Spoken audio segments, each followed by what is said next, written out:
26 years ago, a 6-year-old boy vanished one afternoon at Jordan Valley Park. Amid the cheers of a Little League baseball game and hundreds of eyes that never registered anything unusual, police suspected an abduction, but there was no body, no trace, and almost no leads to follow, causing the investigation to quickly stall. Yet through all those years, the boy's mother never gave up, clinging to the fragile hope that her son was still alive somewhere. Then one day, when a young journalist happened to revisit the old case files, she uncovered one small, overlooked detail, a detail that could upend the entire case and force everyone involved to re-examine everything they once believed to be true. Before we dive into this shocking story, let us know where you're watching from. And if you love cases that time seemed to bury, don't forget to hit that subscribe button. Summer of 1999, Springfield, Missouri, bathed in that signature golden Midwestern light, with stifling afternoons and an endlessly high blue sky. A small, peaceful town where people knew each other by name, where everything moved slowly and predictably. In the southern part of the city, Jordan Valley Park was the go-to weekend spot, where families gathered to watch the kids play baseball, the crack of bat on ball mixing with parents' cheers from the bleachers. Eleanor Clark, 38, a nurse at the local hospital, had brought her 6-year-old son, Benjamin, to root for the neighborhood Little League team. The little boy, light brown hair, quick and energetic, always carried the old leather glove his mom had bought secondhand at a sporting goods store. It was an afternoon no one thought would be any different from the rest. Eleanor sat on the wooden bleachers, chatting with her best friend Susan Grant,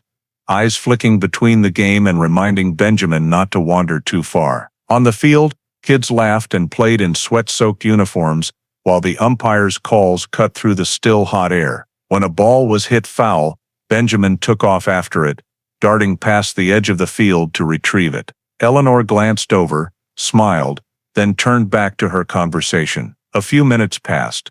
She looked again, no Benjamin. Thinking he was playing with friends near the playground, she waited.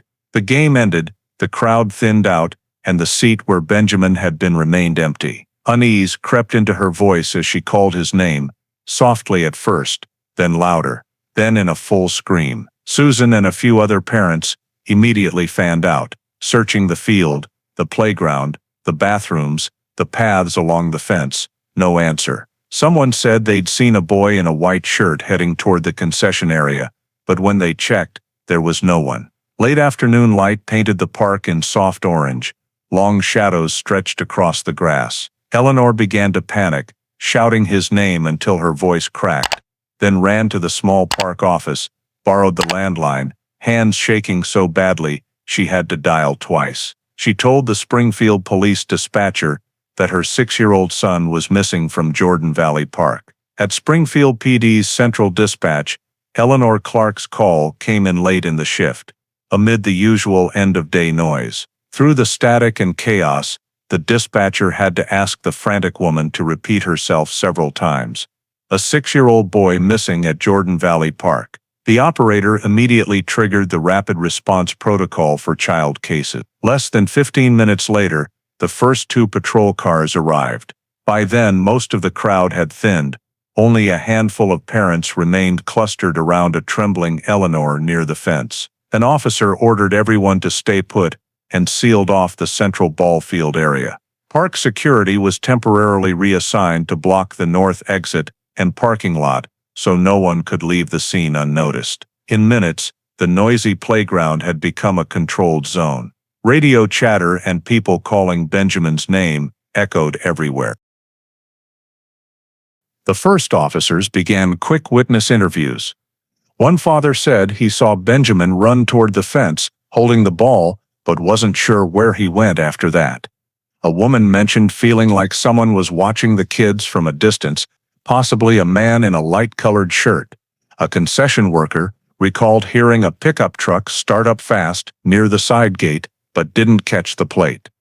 Every statement was vague, contradictory, and offered no clear direction. While police tried to regain order, many parents broke off on their own, grabbing flashlights and searching paths, and calling the boy's name. Some even went into the small wooded area west of the park.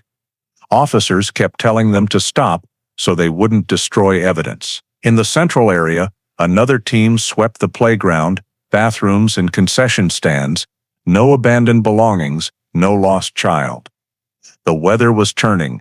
Wind picked up, bringing moisture from the river and cutting visibility. The fading light made everything look chaotic. Patrol car lights sweeping the grass, reflecting off wet signs and flickering dreamlike flashes. Eleanor was escorted by a female officer to the park's management cabin, now serving as a temporary command post. There she was asked to provide every identifying detail about her son: height, weight, hair, clothing, shoes, anything. Her hands still shaking, voice breaking, she paused repeatedly to breathe and remember. Benjamin was about 4 feet tall, light brown hair, wearing a white t-shirt with the team logo, dark blue shorts, mint green sneakers.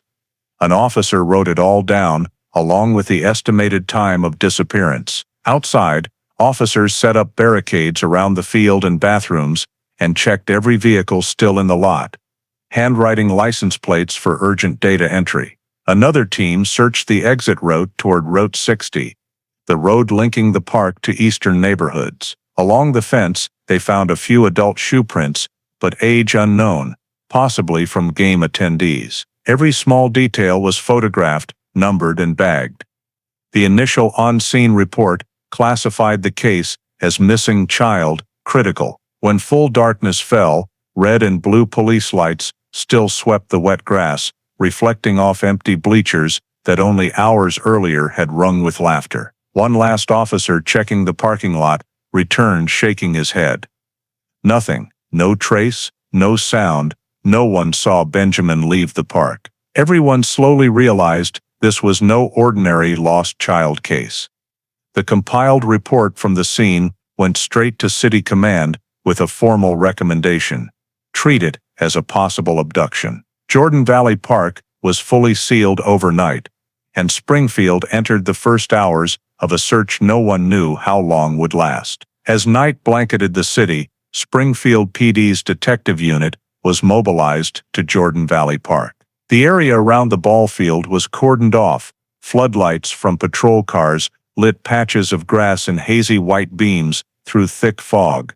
Temperatures dropped, ground moisture rose and slashed visibility. The forensics team began pinpointing Benjamin's last known location based on statements from Susan Grant and others near the fence. They marked the spot with reflective stakes, expanding the search radius about 10 meters from the center, including the path to the auxiliary parking lot. On the grass, one tech found a strange semicircular dirt mark, apparently a fresh small tire track, not yet blurred by rain. It ran to the edge of the metal fence, where the grass was pressed into a narrow groove. The team photographed, measured, and took soil samples. Nearby, a scrap of gray fabric was caught on the fence corner, possibly from adult clothing. A few meters away, a half-smoked cigarette with a still damp filter. Everything was sealed, labeled, and bagged. In the Northfield area, clear adult shoe prints ran parallel to the fence, then vanished near the tire marks. Size and depth suggested an adult male wearing rubber-soled shoes. No items belonging to Benjamin, no glove, ball, or cap were found. Wind rose, bringing mist and light rain. The team covered the area with tarps to preserve evidence. One tech noted high humidity could dilute soil samples within hours. Near midnight, lead investigator Daniel Whitmore was officially assigned. He had nearly 20 years in abductions and had served in the state missing children unit. Whitmore arrived in a long coat, carrying an empty case file and a topographic map of the park. He walked the fence line, pausing at marked spots, studying everything as if memorizing it. He ordered forensics to create a 1/100 scale scene diagram, clearly showing entrances, bleachers, bathrooms, and last sighting points. At the command post, he spread the map on a folding table, circled 3 priority zones in red marker: the ball field, auxiliary lot, and open ground to Route 60. He requested every traffic camera image within 3 miles and a full witness list from the game. Initially 38 people, kids, parents, park staff, vendors. Whitmore split the teams, one kept working the scene, another canvassed nearby homes for strange vehicles seen that afternoon. At the east edge, an officer found more grass wear and signs of a vehicle turning sharply. Whitmore examined it personally, torn turf, wet soil smeared, as if something left in a hurry. He estimated the track width matched a mid-size pickup, the kind used for hauling or construction. The tracks broke off near the auxiliary exit where pavement began. As forensics collected rubber residue, heavy rain started. They erected tents over key areas and rushed all evidence to the department lab overnight. Whitmore noted the scene was unnaturally clean. No struggle marks, no biological traces, as if deliberately wiped. He ordered a timeline reconstruction for the 10-minute window after Benjamin left the bleachers. A temporary chart, 1740, child runs beyond fence. 1741, 1746, no confirmed sightings. 1747, truck engine, heard at side gate. The whole area lacked cameras, park security only covered the main entrance. Leaving the scene, Whitmore paused at the empty bleacher seat where Eleanor had sat, then returned to his car and ordered the entire area sealed until further notice. Night in Springfield fell quiet after the slam of car doors, only patrol lights sweeping the flooded grass and fence, where hours earlier, the last trace of a 6-year-old boy had vanished without a sign. 2 days after the disappearance, Jordan Valley Park remained sealed. White chalk lines still marked the grass where detectives noted Benjamin's last appearance. The smell of damp earth lingered. Whitmore returned at dawn to re-walk the mapped route, then headed to headquarters for the first formal witness interviews. First up, Susan Grant, Eleanor's best friend, who was right there when Benjamin vanished. Susan entered the interview room exhausted, eyes red from lack of sleep. Whitmore asked her to recount every single moment from the start of the game until they realized he was gone. She remembered the afternoon clearly: harsh sun, light breeze, packed field. Benjamin sat in the row ahead, constantly asking his mom about the next batter. When the foul ball went out, he ran to get it near the fence corner, brown glove in hand. Susan said she noticed a man standing not far away, at the edge of the field where bushes partly blocked the view. He wore a gray plaid shirt, baseball cap, tall, slightly stooped shoulders, standing sideways with hands in pockets, watching the field. When Benjamin bent to pick up the ball, Susan saw the man glance around, then back slowly toward the parking lot. She thought nothing of it, assumed he was just passing by. Whitmore wrote down every detail and had her sketch the relative positions of the child, fence, and man. The drawing placed the stranger directly on the path to the side gate where tire marks were later found. Whitmore noted, gray cap, plaid shirt, tall, stooped, watching field. He ordered the sketch artist to create a preliminary composite.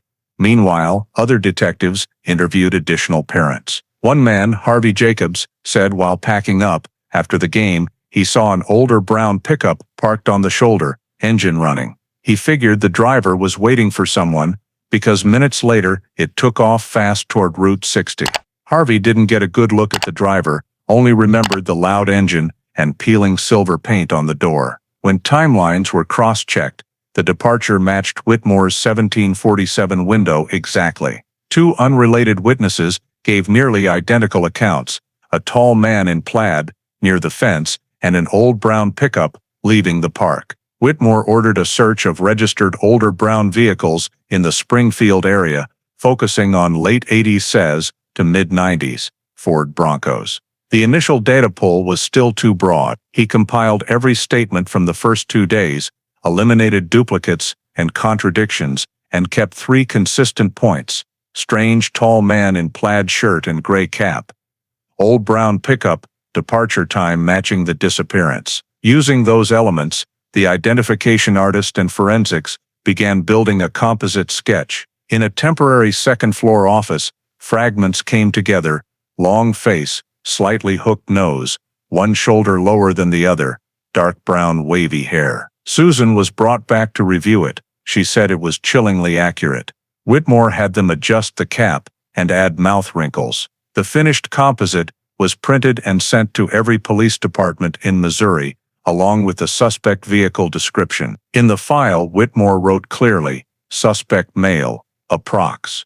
40-50 yards, tall, stooped shoulders, gray cap, driving older brown pickup, likely stalked victim prior to act." He submitted the preliminary file for approval to forward to the FBI for federal database checks. While staff finalized transmission, Whitmore returned once more to the fence line Susan had pointed out. On the wet grass, old shoe prints had blurred in the rain, leaving only hardened dirt patches in the dim light. He looked through the gap toward the parking lot, where the paved road disappeared behind trees. In his mind, the man in the gray cap was clearer than any other piece of evidence. This was no longer a vague description. It was the concrete image of someone who had stood right here, only feet from Benjamin, on what seemed like an ordinary June afternoon. Whitmore carefully placed the case's first composite sketch into the file, knowing that from now on, it would be the only face attached to the disappearance of the 6-year-old boy the entire city was searching for. 3 days after the suspect sketch was released, the largest search operation in Springfield history officially began. The Springfield Police Department, in coordination with the Missouri State Emergency Response Force, mobilized more than 400 volunteers, 25 K-9 units, and 6 low-flying helicopters. A field command center was set up right next to Jordan Valley Park, from which the search radius expanded southward along Route 60 and into the Ozark Forest. On the first morning of the operation, long lines of people waited to receive area maps, reflective vests, and search instructions. Teams were divided by sector, each group consisting of 10 to 12 people walking in a straight line, maintaining even spacing. The K-9 teams started from where the tire tracks had been found. The smell of gasoline and rubber still lingered in the soil. A few dogs paused at the turnoff from the park, then lost the scent completely. The paved road headed east, through wide grasslands, where human traces were easily erased by the wind.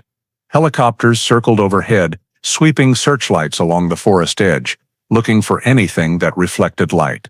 Ground teams walked along small creeks, checking every water gap and patch of soft earth that might hold a footprint. Whenever something was flagged, forensic technicians immediately arrived to collect samples. Dozens of evidence bags were sealed, mostly soil, broken twigs, scraps of cloth, or small unidentified metal objects. Some local volunteers brought metal detectors to sweep the area near the lake. As evening approached, the temperature dropped and a light rain began. Many teams had to pause because of slippery terrain and landslides on forest trails. Even so, the search perimeter was extended by another 2 miles. The helicopter team reported faint tire tracks on clay soil west of Route 60, heading toward the old industrial area. The marks were flagged, photographed, and compared to the tire impressions recovered from the park. They were similar in size and tread pattern, but it could not yet be confirmed they came from the same vehicle. Along the road leading to the industrial zone, investigators found several old truck pull-off spots that could have been temporary parking places. Whitmore arrived to inspect them, ordering the collection of all rubber traces and adhered soil from the pavement, while a map connecting the locations was created.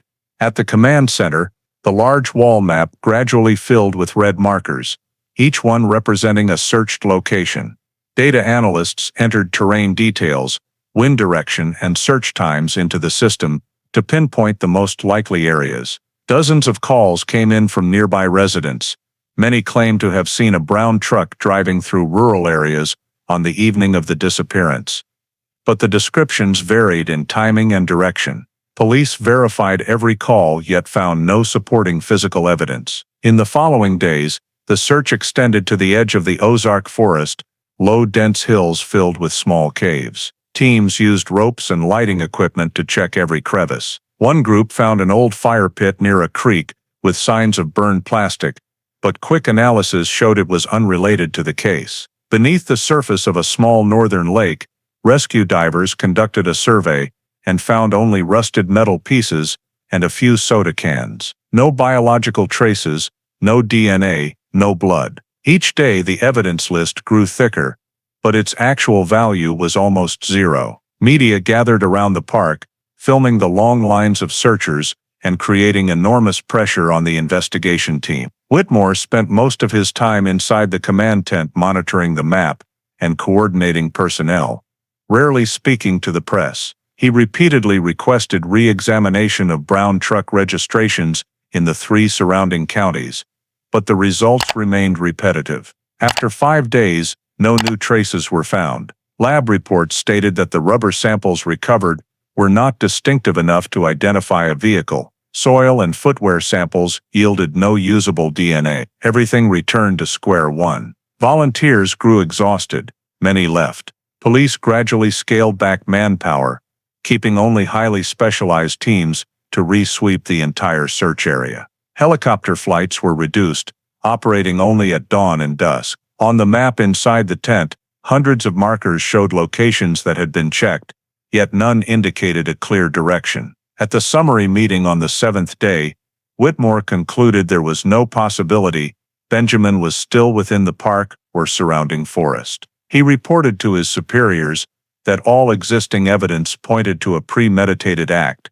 Short action window, carefully chosen location, no signs of struggle or biological evidence. Police preliminarily classified it as a calculated abduction.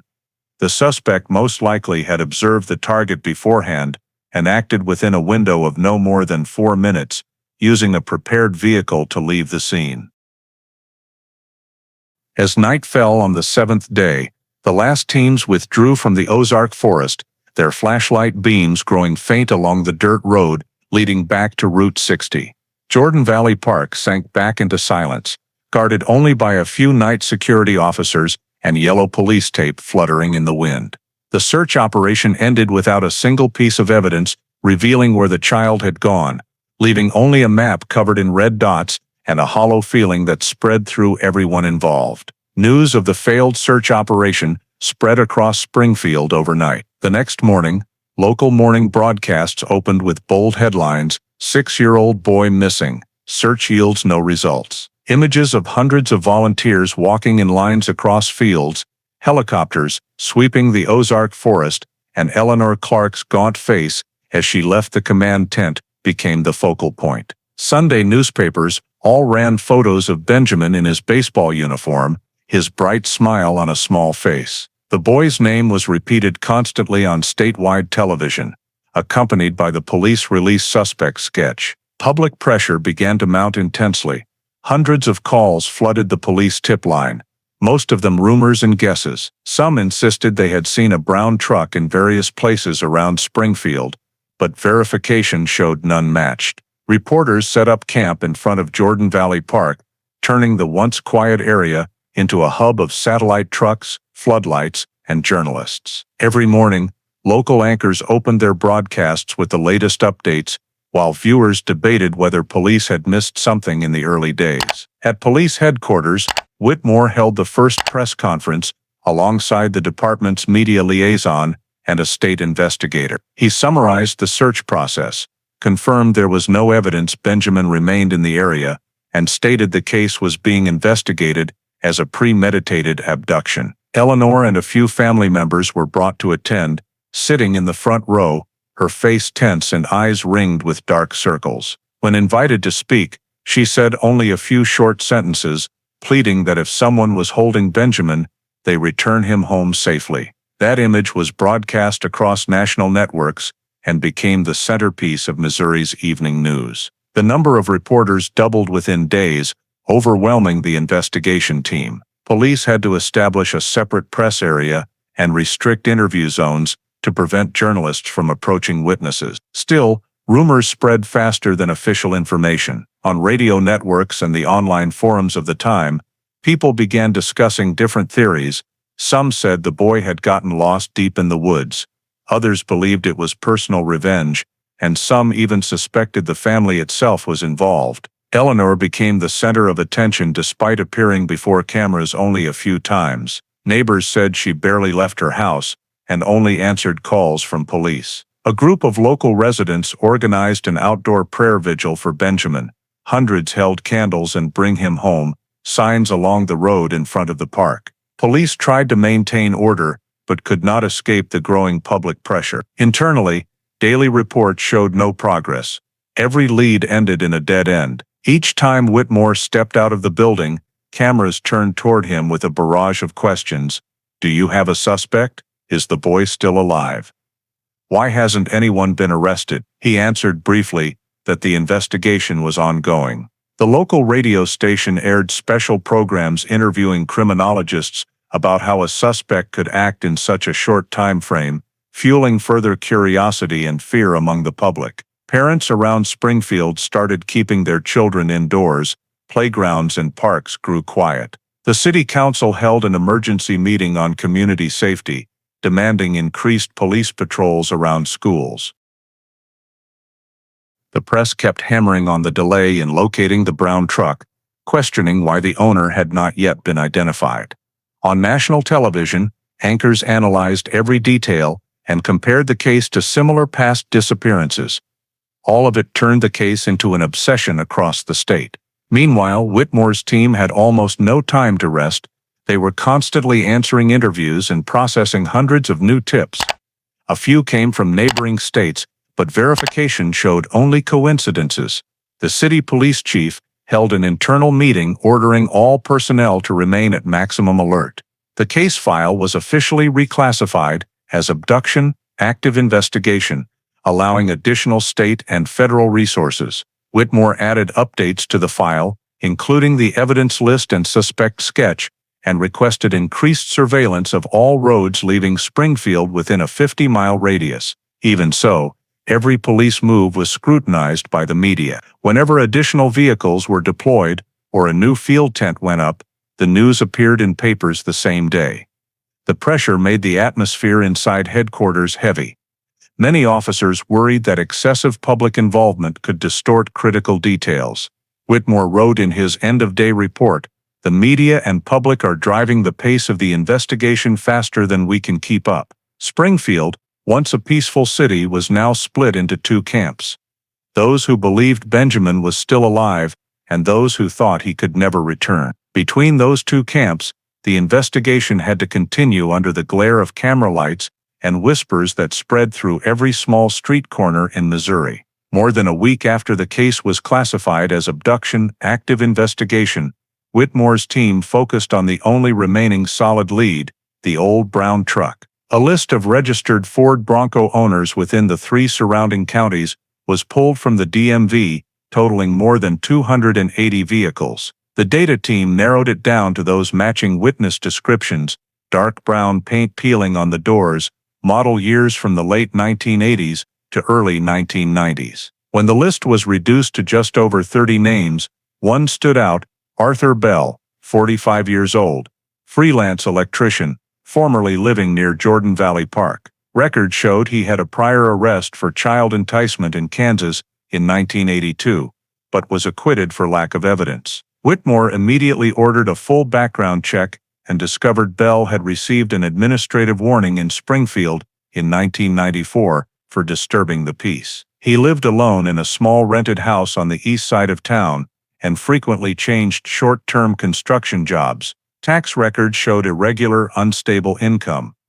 Whitmore and 2 other officers were sent to interview Bell on the morning of June 21st. The house sat in a quiet neighborhood behind a rusty iron fence with an overgrown front yard. When they knocked, Bell answered calmly, tall, thin, slightly stooped shoulders, matching the witness descriptions. He claimed to know nothing about the disappearance and said he had been working on an electrical job north of the city that day. When Whitmore asked about his vehicle, Bell admitted he still owned the brown Ford Bronco, but said it was broken down and not in use. He claimed it was parked in a friend's garage. When asked for the friend's information, Bell grew flustered and could only provide the first name Mike without a last name. Whitmore requested permission to inspect the vehicle. Bell refused, saying an official warrant was required. The team left without direct evidence. Back at headquarters, Whitmore documented the entire interview, noting that Bell's demeanor was calm to an unnatural degree for an innocent person. He asked the legal department to consider a search warrant, based on the prior record and physical match. However, the prosecutor denied it, citing lack of clear physical evidence. The tire impressions from the scene were insufficient for a legal link, and witness statements were only relative. While awaiting further response, Whitmore placed Bell under discreet surveillance for the next few days. Surveillance reports noted he rarely left the house, only going out for groceries in the morning and returning immediately, with little contact with others. The brown Ford Bronco was observed, parked in the backyard garage, covered in a thick layer of dust, yet tire marks on the concrete showed recent movement. When Whitmore returned for a second visit, Bell became irritated and directly asked why police kept bothering him. Whitmore stayed calm and simply asked him to confirm his timeline again. This time, Bell gave a different story. He said he had gone fishing at a nearby lake.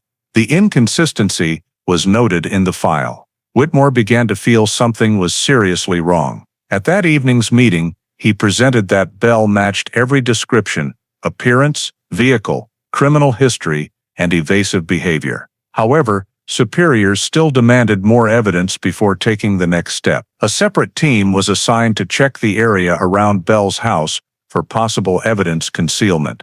Results showed no unusual activity, only a few scattered electrical tools in the backyard. There were no grounds for a search warrant. When Whitmore suggested taking soil samples around the property for comparison, that request was also denied as exceeding legal authority. He understood the limits of the law, but his instinct would not let him drop the name. In his investigative log, he wrote, "Bell knows more than he is saying." 3 days later, when the surveillance team returned, they found the house locked and curtains drawn. Neighbors reported seeing Bell load items into his truck that morning and leave with several cardboard boxes, heading south, saying he was moving back to the Ozark area. Whitmore immediately reported the suspect's sudden departure from Springfield and requested verification of any new address, but the registration system showed no change of residence. The brown Ford Bronco was also gone from the area. Its plates had not been canceled. He believed the timing, just days after questioning, could not be coincidence. In his report he wrote clearly, "Arthur Bell, 45 years old, left the city without notification. Provided weak alibi, changed statements, matches witness description, and owns the suspect vehicle. Recommend keeping on primary suspect list." The conclusion was underlined in red and became the final entry in that day's case file. Outside, the city remained dominated by images of the missing boy on television. While inside Whitmore's office, the suspect's sketch of the man in the gray cap was pinned right next to a note bearing the name Arthur Bell, a name that was beginning to be the center of every suspicion. After Arthur Bell left Springfield, the investigation entered a prolonged deadlock. Police attempted to locate him in the Ozark region, but found nothing.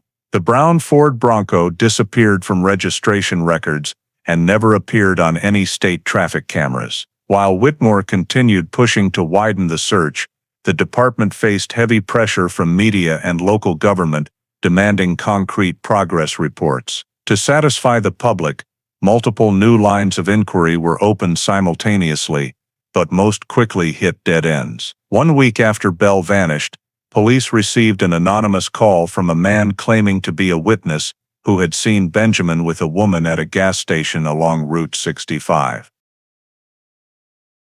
When patrol units checked, security footage showed only a different boy of similar age, unrelated. Then someone called to confess he was the kidnapper and described the scene in detail, but after several hours of questioning, he admitted making it up for attention. Similar calls increased daily, overwhelming the tip processing unit. A dedicated team had to be created just to filter false reports, yet it still consumed massive time. Meanwhile, the lab returned DNA results on the scene samples. The gray cloth scrap had no biological traces. The cigarette filter contained male DNA, but comparison with national databases yielded no criminal matches. Soil and footwear impressions were insufficient for identification. The report concluded, no physical evidence directly linking victim or suspect. This effectively halted all progress. Whitmore tried to keep the team motivated and continued re-interviewing witnesses, but over time their memories faded. Many now said they were no longer certain about details they had previously reported. Accounts that were already fragmented became even less reliable. Step by step, the case began losing priority. New crimes in the city rose, and manpower was redistributed. By year's end, the original investigation team was down to 3 people. Whitmore remained persistent. He believed Arthur Bell was directly involved, but when he again requested a search warrant, the prosecutor refused once more. No evidence, no new witnesses, no access to the suspect. The file essentially froze. In 2001, public attention shifted to other stories. Benjamin's picture gradually vanished from television. The missing child poster remained on the park bulletin board, faded by sun and rain. Eleanor Clark still called police every month, asking for updates, but the answer was always the same. Nothing new. She continued living in the same house, keeping her son's room exactly as it had been when he attended preschool, his baseball glove still hanging on the door hook.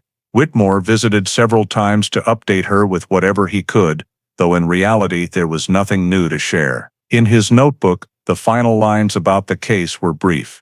No leads, no witnesses, no motive, all trails cold. In mid-2002, another child abduction occurred in a different city. Investigators, including Whitmore, were reassigned to the new federal case. Before leaving, he transferred the complete file to the State Records Management Office with a note to monitor Arthur Bell if he resurfaces. After that, the case was rarely mentioned. Nearly 1,000 pages of statements, crime scene photos, DNA reports, and the suspect's sketch were bound together, labeled Abduction Case 99-178. At the end of 2003, per department procedure, the file was reclassified. Cold case, unsolved, and active investigation officially ceased. Newspapers ran a short item, Benjamin Clark disappearance, still unsolved. Authorities continued to ask for information. The article appeared on the back page beneath a small advertisement. After that, the boy's name gradually faded from conversation. Only Eleanor kept calling the police every quarter to ask if there was anything new. The file recorded more than 30 such contacts over the years, each ending with the entry, "No new leads." Springfield returned to normal life, and Jordan Valley Park once again hosted weekend baseball games. Every afternoon when sunlight slanted through the trees, it fell on the patch of ground where Benjamin used to sit, exactly as if nothing had ever happened. But in the cold storage room of the Missouri State Police Archives, that red-labeled file still sat on the shelf, marking one of the many unsolved cases no one knew if or when it would ever be reopened. 2 decades passed, and Springfield had changed almost beyond recognition. The old dirt roads were widened. New housing developments sprang up where grass fields and empty lots once stood. Jordan Valley Park had been transformed into a modern park, complete with sports facilities, an outdoor theater, and smoothly paved parking lots. The younger generation grew up knowing nothing of the story of the boy who vanished in 1999, except for a few older residents who occasionally brought it up at neighborhood gatherings as a faint memory. The wooden board that once carried the missing child, Benjamin Clark poster had long been replaced by an advertisement for a music festival.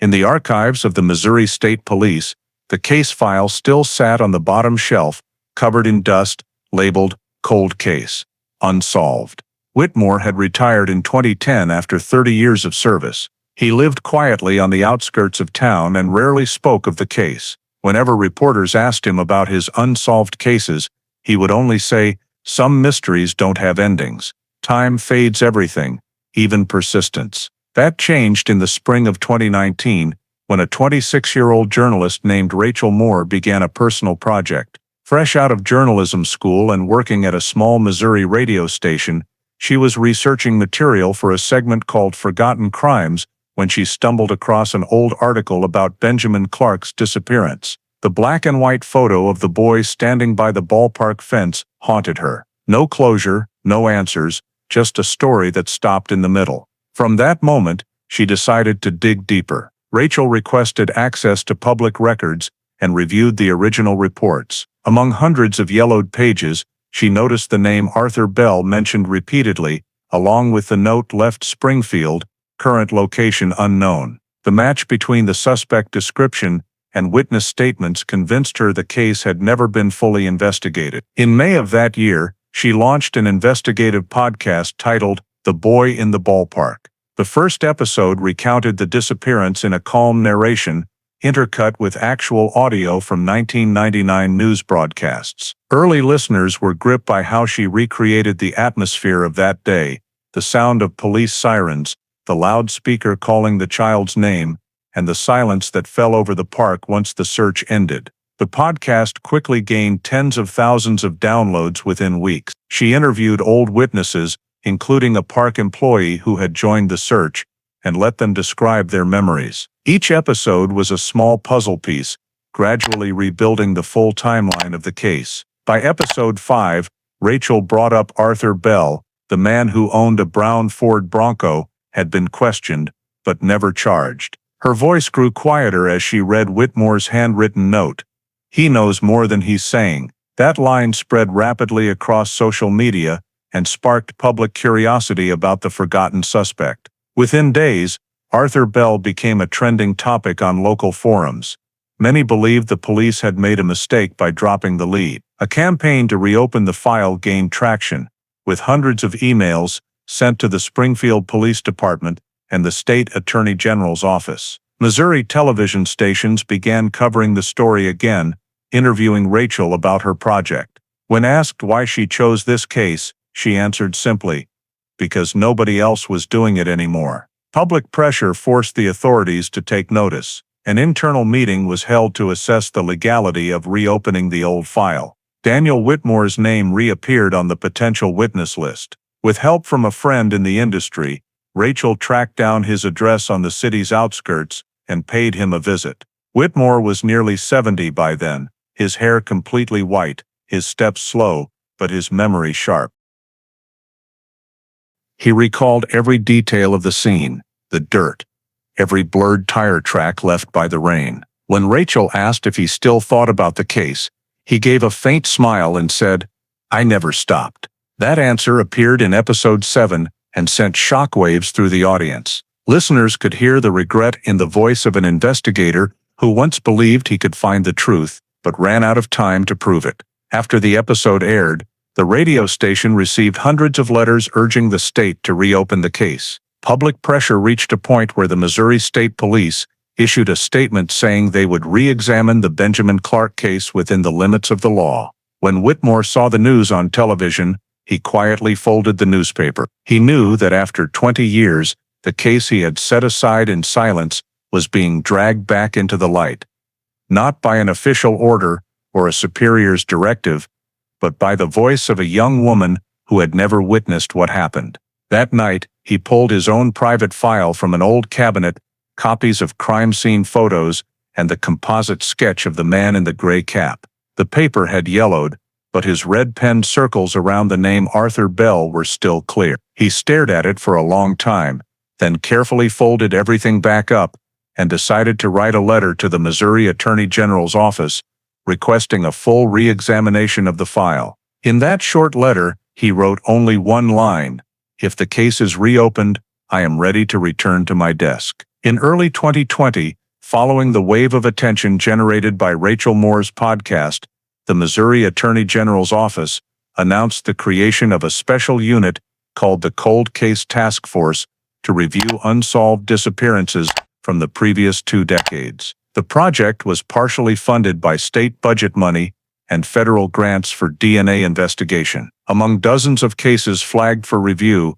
Benjamin Clark's stood out because it had been classified as high potential for re-examination due to preserved biological evidence. In late February, the nearly 1,000-page file was transferred from the Springfield Archive to headquarters in Jefferson City. The old, dusty evidence bags were opened under forensic supervision. Among the items was a single fine light brown hair recovered from the fence area where Benjamin was last seen. In 1999, DNA technology had not been sensitive enough to test such a small sample, but 2 decades later, trace analysis techniques could extract a profile from just a few remaining cells. The hair was sent to the Missouri State Forensic Institute under the supervision of Dr. Elaine Crawford's team. The extraction process took 2 weeks and was meticulously documented. If the sample was ruined, the case would lose its only chance. In mid-March, preliminary results showed the recovered DNA sequence partially matched a profile in the National CODIS database, one belonging to a man named David Bell, residing in Helena, Montana. The system flagged the match as incomplete, but statistically strong enough to warrant identity verification. When the investigators reported the finding upstairs, the room fell silent for several seconds. They all knew the name Bell had appeared in the original file, linked to the early suspect Arthur Bell, who had vanished without a trace. A Bell appearing in the National DNA database immediately after Benjamin's sample was tested could not be coincidence. The Missouri Bureau immediately requested cross-verification procedures and began tracing David Bell's background through medical records, birth certificates, and addresses. Initial information showed the man was born in 1961, worked as a mechanic, had no criminal record, and his DNA was in the system because he had once registered as a bone marrow donor in a community health program. To ensure accuracy, the Bureau sent an official request to the FBI for federal assistance since the subject lived out of state. The FBI responded within 48 hours, dispatching a task force from the St. Louis field office to Jefferson City. When Benjamin Clark's complete file was handed over, federal agents reviewed every original document, paying special attention to reports about Arthur Bell, any possible connection between the two Bells, and details that might have been overlooked. They discovered that in the 1999 file, Arthur Bell had once mentioned a younger brother he had lost contact with years earlier. And civil records listed Arthur as the adoptive father of a child named David, though no birth year was recorded. Whitmore, though retired, was invited to consult. He sat in the brightly lit conference room at the Missouri Bureau, facing documents he had handwritten 21 years earlier. When told about the partial DNA match, he stayed quiet for a long time, then whispered, "Bell. It can't be just a coincidence." The FBI decided to send the original sample to their Quantico laboratory for a second, full genome comparison while simultaneously contacting Helena police to verify David Bell's current address. While awaiting results, analysts built a family tree diagram of Arthur Bell and compared it against everyone with the same surname in the national genetic databases. The results suggested a close biological relationship equivalent to father, son, or uncle, nephew. For the first time in 20 years, the Benjamin Clark case had a concrete, scientifically measurable lead. The Missouri Bureau submitted a report to the state attorney general, stating the file met the criteria for formal cold case reopening. A new investigative team was formed, including FBI agents, DNA technicians, archivists, and Whitmore as advisor. They codenamed the investigation Project Timber after the grassy area where Benjamin disappeared. Rachel Moore, who had started it all, was invited to observe as a press representative. On April 7, 2020, the official statement was released. The Missouri Bureau of Investigation confirms the reopening of the Benjamin Clark disappearance under the Cold Case Task Force program, with assistance from the Federal Bureau of Investigation. Biological evidence is currently being compared to determine possible identity linkage between the victim and an individual in the state of Montana. The statement was brief, but it was enough to make the media explode. The next morning's headlines read, "1999 Case Sees Breakthrough, DNA Reveals New Lead." In the quiet third-floor room at the Missouri Bureau, Whitmore sat in front of a wall map of the state, staring at the red line connecting Springfield to Helena. He knew that if the verification came back positive, the story he thought had ended would have to be rewritten from the beginning, and the name Benjamin Clark would once again be spoken, not as a missing child, but as the key to unlocking the rest of a mystery buried for more than half a lifetime. After the Missouri Bureau announced the partial DNA match between the 1999 hair and the profile of David Bell in Helena, Montana, the FBI immediately moved to direct verification. A team from the Seattle field office responsible for Montana, was tasked with discreetly obtaining a fresh biological sample. They arrived in Helena in early May and coordinated with local police. David Bell was 58 at the time, worked at a small garage on the outskirts, lived quietly, had no criminal record, and was described by neighbors as decent but private. Under the cover of a routine medical check related to the bone marrow donor program, an authorized health worker collected hair and cheek swab samples, which were rushed to the FBI lab at Quantico. Within 2 weeks, the analysis was complete. The genetic sequence was mapped at the highest precision across all 21 identification loci. When the results appeared, the technician paused for several seconds at the number on the screen. 99.9999% match, an absolute scientific confirmation between David Bell and the 1999 evidence linked to victim Benjamin Clark. The report was rushed to the Missouri Bureau and instantly triggered full identity verification protocol. In Jefferson City, the Special Investigations Conference Room lit up in the middle of the night. The Bureau Director received the report from the FBI liaison, set it on the table, and said only, "This is a full confirmatory match." Everyone present understood the 20-year-old case had just crossed from speculation into fact. The news was kept strictly internal to prevent leaks before final conclusions. The task force immediately launched Operation Legacy, a federal-level operation to verify David Bell's true identity and historical background. The goal: determine who he really was, where he actually came from, and his connection to the original suspect Arthur Bell. When Whitmore received the call, asking him to return, he was silent for several seconds. He was sitting on the old wooden chair on his porch when he heard his former commander's voice say they needed him to review the original files. The next morning he arrived at the Missouri Bureau in a dark suit, carrying the private folder he had kept since 1999. Walking into the familiar room felt as if 20 years had vanished.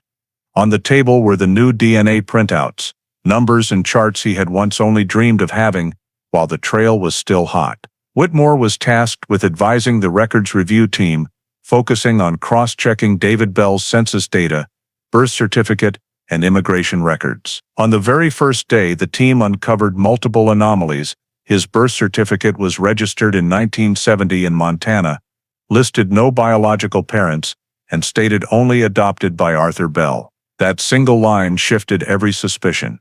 The FBI and Bureau simultaneously opened federal lines to verify the adoption process, but the local court records from that era were missing. Hospital records showed David Bell had been admitted in 1983 for a broken arm. The blood work from that visit had been archived. Those samples were retrieved and sent for cross-comparison with the new DNA.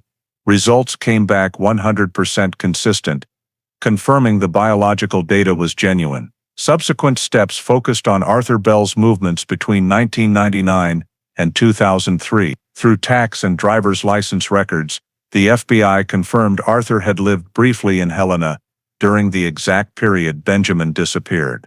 That made the connection between the two men virtually certain. In the final report submitted to the Missouri Attorney General, the last line read, "DNA confirms absolute match between victim Benjamin Clark and the individual currently known as David Bell, residing in Helena, Montana." Whitmore read that sentence over and over, feeling a hollow mixture of astonishment and emptiness. 21 years chasing shadows, and the answer had come from one hair left on a rusty fence. The Missouri Bureau immediately began legal identity verification. Fingerprints, physical characteristics, scars, full medical history, and re-examination of Arthur Bell's 1999 statements to determine how he could have kept a child hidden for decades. The FBI simultaneously formed a forensic psychology team to assess whether David Bell was aware of his own past. Throughout the entire process, the information remained top secret. Only a handful of people in the investigation room knew they had just broken through the ice of what everyone believed was a forever lost disappearance. For Whitmore, the feeling was not simple relief of a solved case. It was a heavier weight from the larger question now opening. A 6-year-old boy vanishes, 20 years later, lives as an ordinary man under a different name. And every clue, once dismissed, now returned like testimony from time itself. Late at night, he sat alone in the office, looking at the old photo of Benjamin on the desk, the innocent smile under the baseball cap, then at the DNA report beside it, two things that seemed separated by half a lifetime, now connected by a single thin, sharp, undeniable thread. Absolute genetic identity. When the DNA results were absolutely confirmed, the FBI and the Missouri Bureau simultaneously launched a full-scale reinvestigation of Arthur Bell's entire past.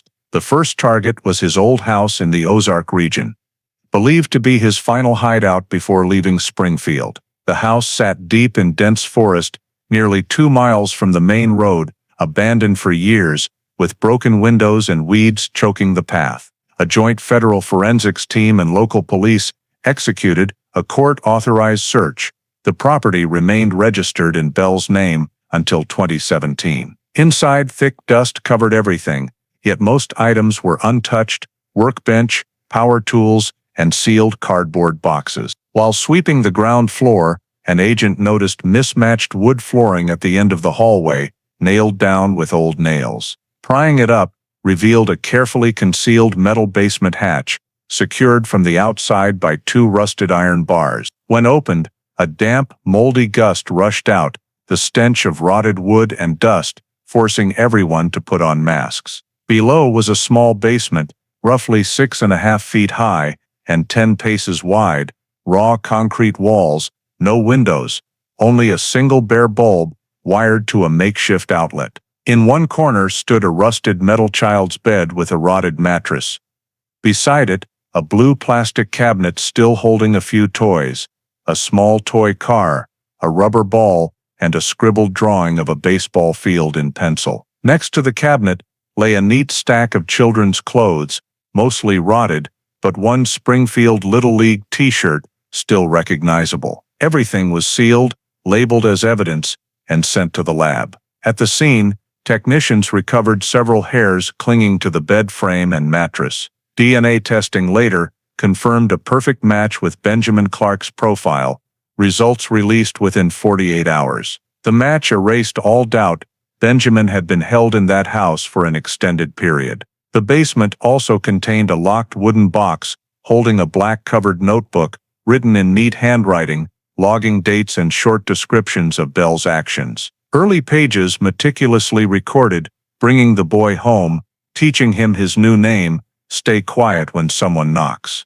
The deeper the investigators read, the colder their blood ran. The notebook was a control freak's diary: meal times, sleep times, little lessons, and punishments when the child didn't obey. At the end, Bell wrote, "He's used to the name David now." Alongside the journal was an old photo box, mostly indoor shots, blurry and faded, showing a boy around 6 or 7, light brown hair, thin, playing with toys on the floor. Many pictures clearly showed the same concrete corner of the basement just discovered. Investigators also found a stack of older documents, newspaper clippings, personal letters, and blue ink notes about finding trusting children. One page read, "His mother will never find him."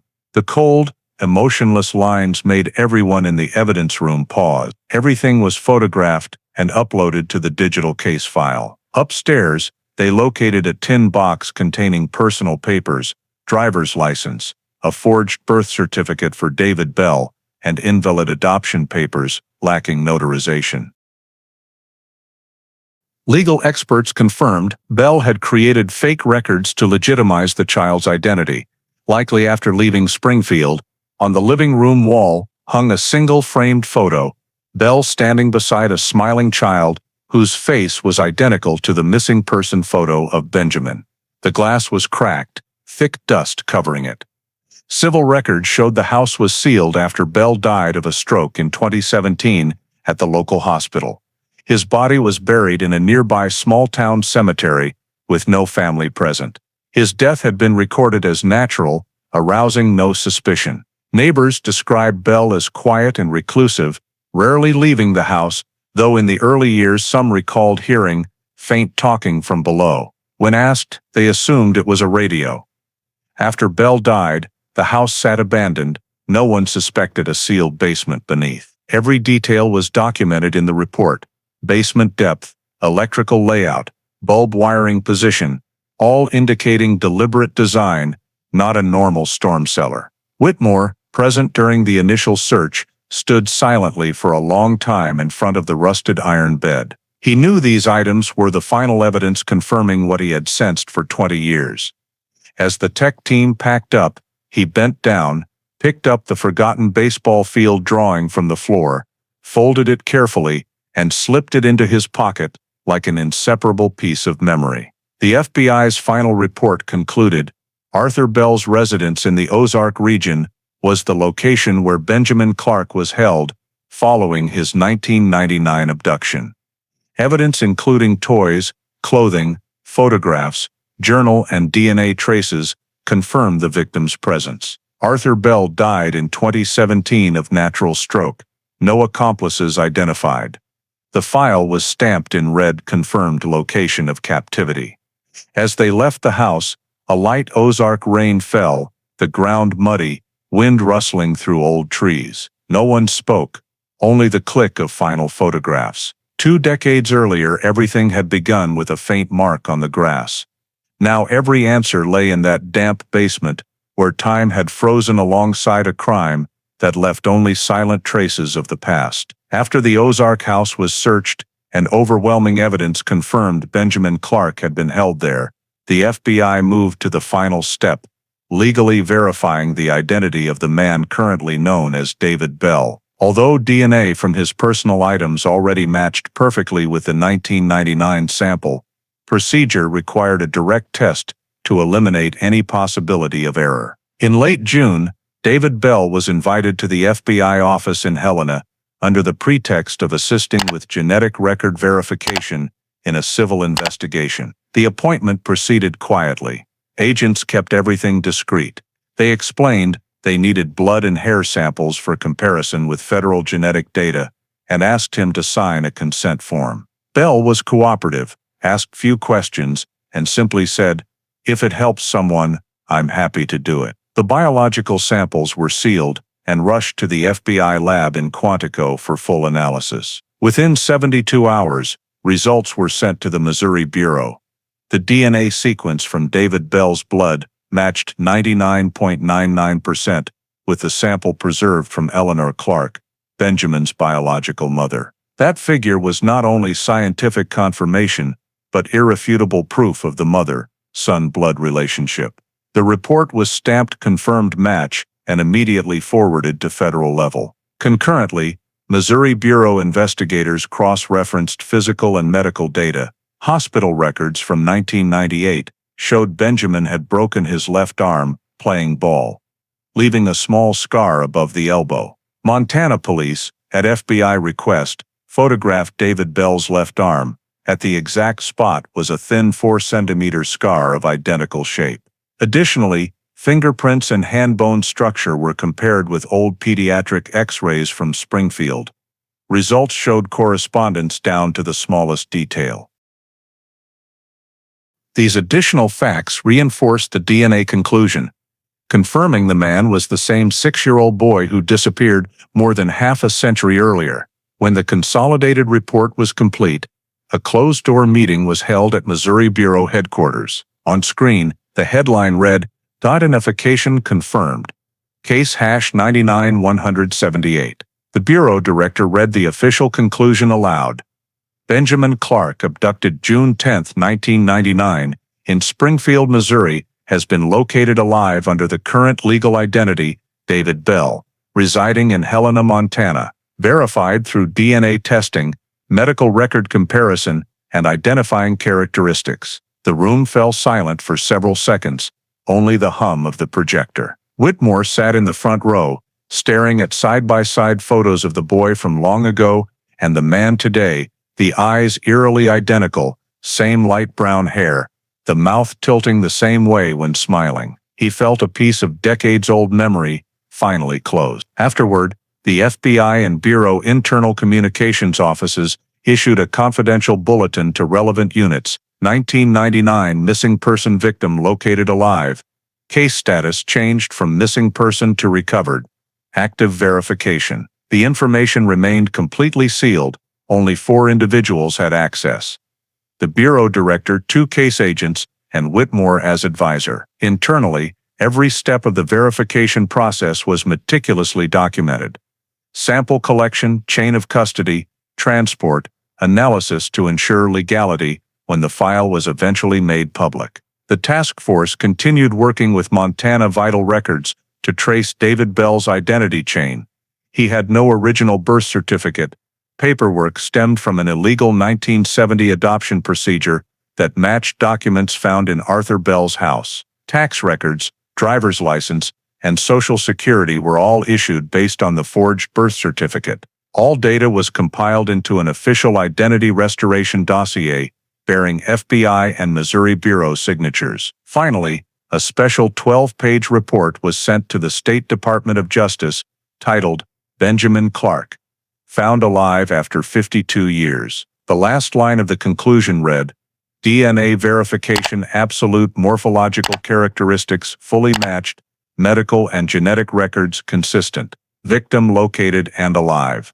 When the report was finished, Whitmore signed the final confirmation line, his signature slightly shaky but firm. 21 years after taking the case at Jordan Valley Park, the words "found alive" were something he never thought he would see. In a small third-floor office at Missouri Bureau, he sat alone after the meeting, looking at the old photo of Eleanor Clark and her son on the desk. Years ago, he had promised that woman the case would never be forgotten. Now that promise was fulfilled, not by luck, but by a generation's persistence, by technology his era never had, and by a single hair left from a long-ago summer afternoon in Springfield. Once identification was absolute and Benjamin Clark was internally declared alive, the FBI and Missouri Bureau launched the final investigative phase, reconstructing the entire 1999 scene using modern forensics. The goal was not only to solidify the file, but to determine exactly how the abduction occurred, using original documents, photographs, and scene reports preserved by Whitmore. The FBI technical team employed 3D spatial simulation software to recreate Jordan Valley Park as it existed that day. Every fence, bleacher, gate, and the exact spot where the baseball rolled out. Terrain data came from satellite maps and old park construction records, combined with weather conditions on June 10, 1999. On screen, the reconstruction showed the path Benjamin ran to retrieve the ball, the location of the gray-capped man described by witness Susan Grant, and the suspicious route toward the side gate. When the system simulated a brown Ford Bronco with tire dimensions matching the tracks recovered, it showed the entire abduction could be completed in 4 minutes. From the moment Benjamin left the bleachers until the vehicle exited the side gate without anyone noticing. Tire track and soil smear data were re-scanned using geometric analysis technology. Results revealed tread width and wear pattern matched perfectly with a 1988 Ford Bronco, the same model Arthur Bell owned. Soil recovered from the 1999 tire wells was compared with soil still clinging to the undercarriage found in Bell's Ozark garage. Mineral analysis showed 97% identical composition, including silica and clay characteristic of the Jordan Valley area. This proved the vehicle left the park at the exact time of the abduction. Criminalists also compared adult shoe prints photographed at the scene with shoes recovered from Bell's house. Using foot pressure recognition software, they found heel tilt and foot length perfectly compatible with Bell's gait in 1999 file photos, where his right shoulder sat lower than the left. Every scattered piece of the old case was reconnected by modern technology: vehicle path, footprints, suspect stance, and the child's movement in those fateful minutes. The model showed Benjamin leaving the bleachers, running to the fence for the ball, Bell standing at the field's edge approaching, bending as if to help, then quickly lifting the boy over the fence. In 10 seconds he opened the rear door of the vehicle waiting at the side gate, placed Benjamin inside, and drove off toward Route 60. A traffic camera 2 miles from the park recorded a brown vehicle passing at 17:48 that day, but the blurry footage had been unusable before. After enhancement software restoration, Agents saw the roofline and silver paint scratch on the door matching earlier witness description. Every last piece of evidence locked into a sequential chain, proving Bell had planned carefully, chosen an easy escape location, a crowded time to reduce suspicion, and a direct southern route to the Ozark Forest where the hidden basement house waited. The FBI concluded the abduction occurred between 1744 and 1748. A premeditated act prepared at least weeks in advance. A final report exceeding 300 pages was compiled, including 3D simulations, topographic maps, and full soil, tire, shoe, and DNA analyses. When presented to the State Department of Justice, Whitmore signed the final confirmation, the same line where 20 years earlier he had signed the suspension order.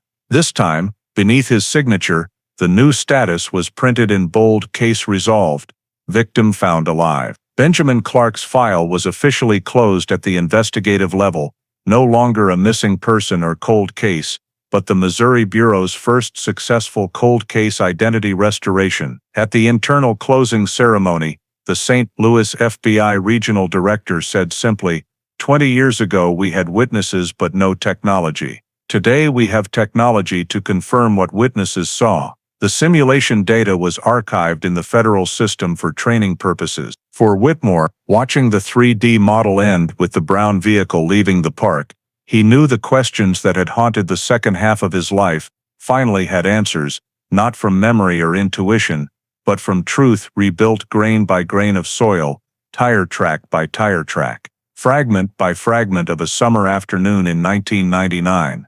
When everything began and time paused, waiting for justice to find its way back. When the file was officially changed to case resolved, victim found alive, the final step in the investigative process was notifying the victim's family. The FBI, coordinating with the Missouri Bureau, carried out the notification under absolute secrecy. Eleanor Clark, now 80 years old, lived quietly in her old Springfield home, where she had kept hope alive for half a century.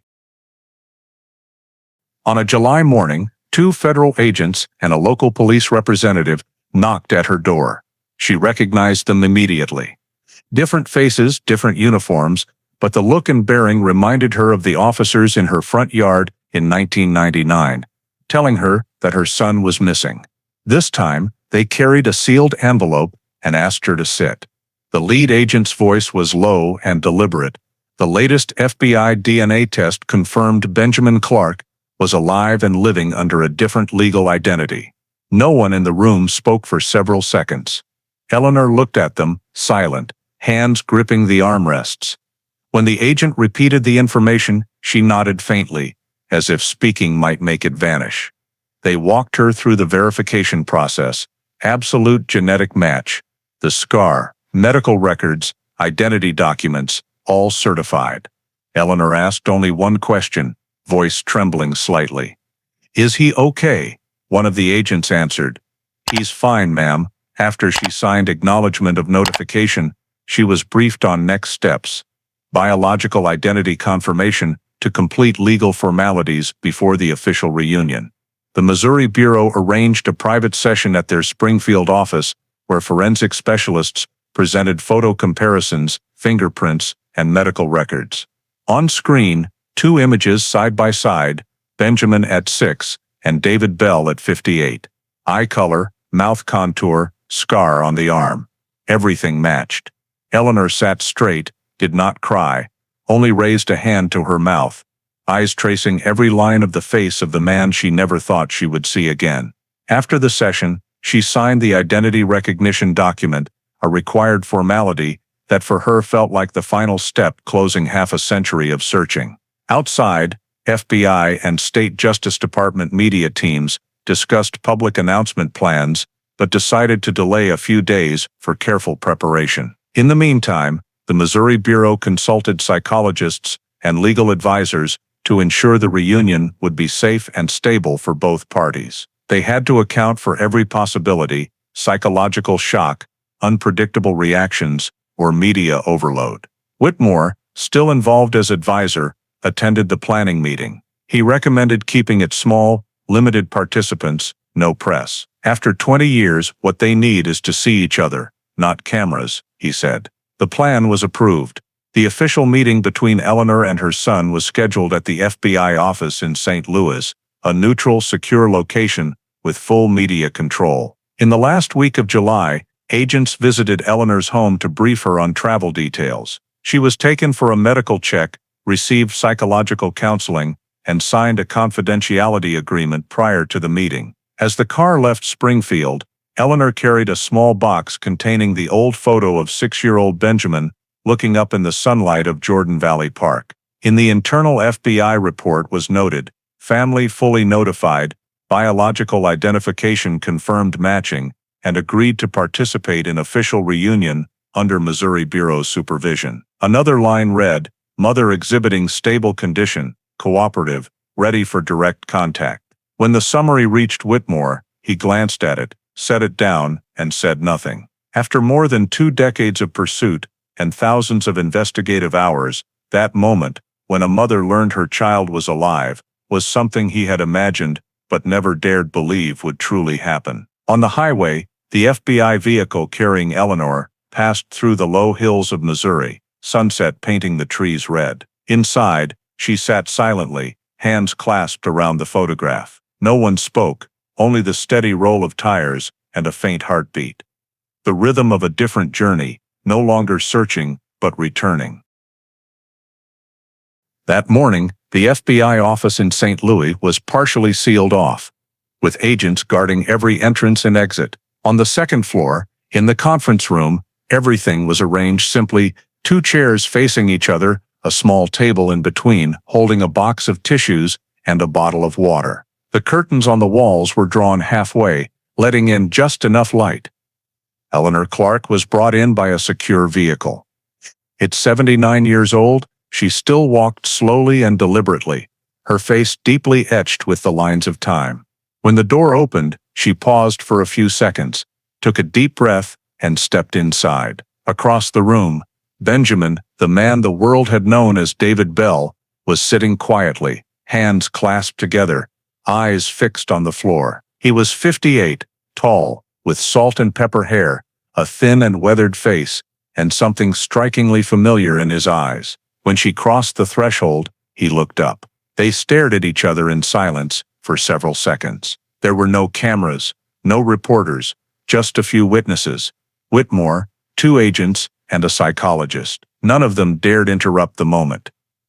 Eleanor walked forward slowly but steadily, then stopped in front of the man she had waited for over half a century. He spoke softly, his voice trembling slightly. "I don't know what to call you," she didn't answer. She simply reached out and touched his cheek. That gesture made every sound in the room disappear. The first tear fell, then the second. She whispered, her voice choked but clear. "You're home." Benjamin didn't reply. He only nodded, then pulled her into an awkward, unfamiliar embrace, but one that carried something intact that time could not erase. They sat side by side, speaking little. She told him small, ordinary things about the old house in Springfield, how Jordan Valley Park had changed, about the baseball glove still hanging in the bedroom. Benjamin listened, eyes on the table, occasionally giving a faint smile or closing his eyes. Later, legal specialists conducted the in-person identity verification, a necessary step to restore his civil records. Fingerprints, identification photos, and signatures from both were collected. A medical scanner checked the scar on his left hand, cross-referencing it with old records. The match was perfect. When all documents were complete, Eleanor signed the final page, her hand trembling, but her handwriting still clear. The official record stated, Benjamin Clark, missing person from 1999, confirmed alive, currently holding legal identity David Bell. Below it, in smaller text, blood relation, Eleanor Clark, biological mother. Once the confirmation was printed, the regional FBI director signed it, officially completing the civil portion of the file. An agent stepped forward and placed the document on the table between them. Eleanor looked at it for a long time, then gave a tired but relieved smile. She said, just loud enough for him to hear, "Now you can have your name back." Benjamin nodded, but remained silent.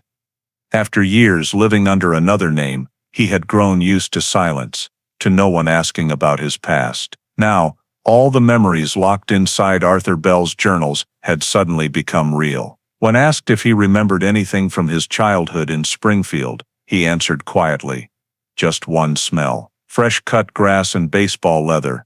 The short sentence silenced the room. Whitmore sat in the corner, watching quietly, an indescribable feeling rising in his chest. 21 years earlier, he had been the one to sign the order suspending the investigation. Today he witnessed an ending he had never dared believe in. When the session ended, the FBI offered to take an official photo. Eleanor and Benjamin stood side by side, the American flag and the bureau seal behind them. The camera captured Eleanor's hand resting on her son's shoulder, her face serious, her eyes holding everything words could not express. It was the only photo allowed to be released publicly. Outside the conference room, the hallway was filled with legal staff waiting to finalize the last documents. Once the paperwork was complete, the bureau director held a brief press conference. He announced, "The 1999 disappearance of Benjamin Clark has been successfully resolved thanks to DNA technology and cooperation between the FBI, the Missouri Bureau of Investigation, and federal forensic agencies. The victim has been confirmed alive and reunited with his family." The statement aired live and spread across Missouri, in Springfield. Old neighbors of Eleanor stopped in front of their televisions. Many cried. On social media, the headline "Found Alive" after 52 years appeared everywhere, becoming a symbol of unextinguished hope. Back in the St. Louis office, after everyone else had left, Eleanor and Benjamin remained seated.